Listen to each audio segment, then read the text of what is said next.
जय श्री कृष्ण। तमारुं स्वागत है अमारी चेनल सिंपल गुजराती रसोई में। तो आज आपणे बनाववानी छे भेळ। फक्त 2 मिनिट में बनीने तैयार थई जाय तेवी लचको भेळ आपणे आज घरे बनावीने तैयार करवानी छे।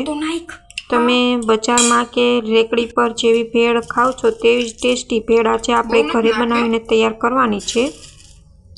जो तमने अमारी रेसिपी गमे तो चेनल ने लाइक करजो, शेर करजो और सब्सक्राइब करजो અને કમેન્ટમાં જરૂર કમેન્ટ કરજો કે તમને અમારી રેસીપી કેવી લાગી। તો તમે જોઈ શકો છો જેવી રેકડી પર કે બજારમાં ચડે છે તેવી જ લચકો ભેળ છે આપણે ઘરે બનાવીને તૈયાર કરી લીધી છે।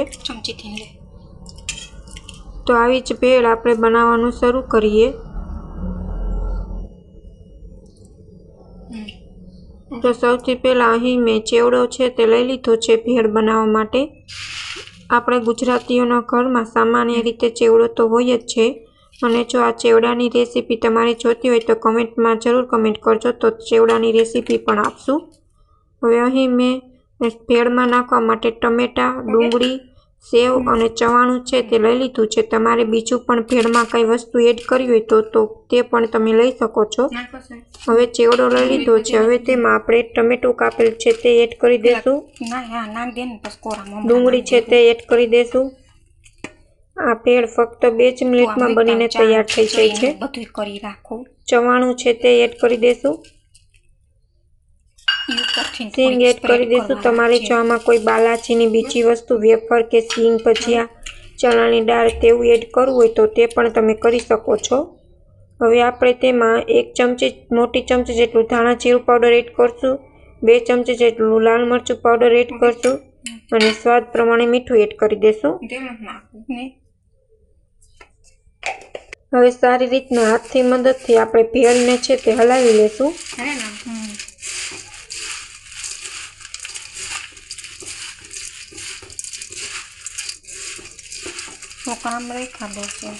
આ ભેળ એટલી ટેસ્ટી બનીને તૈયાર થાય છે કે વારંવાર બનાવવાનું મન થાય તેવી ભેળ બનીને તૈયાર થાય છે।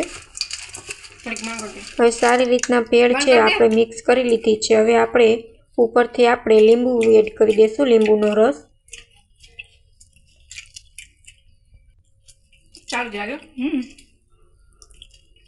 તો અહીં મેં લીંબુનો રસ એડ કરી દીધો છે। હવે સારી રીતના આપણે મિક્સ કરી લેશું, હલાવી લેશું ભેળને।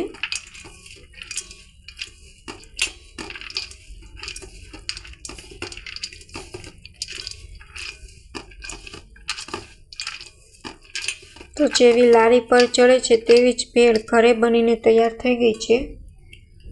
તો લચકા ભેળ આપણી તૈયાર છે બનીને। તમે જોઈ શકો છો કેટલી સરસ આપણી ભેળ છે તે બનીને તૈયાર થઈ છે। હવે આપણે એક ડીશમાં સર્વ કરી દઈશું ભેળને। તમે જોઈ શકો છો કેટલી સરસ લચકા જેવી ભેળ છે તે બનીને તૈયાર છે, એ પણ માત્ર 2 જ મિનિટમાં। હવે આપણે ઉપરથી સેવ એડ કરી દેશું। તમે અહીં કોથમરીના પાન પણ એડ કરી શકો છો પણ અત્યારે મેં સ્કીપ કર્યા છે।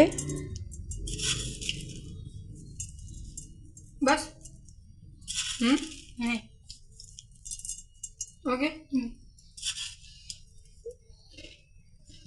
જો તમને અમારી રેસીપી ગમે તો ચેનલને સબસ્ક્રાઇબ કરજો।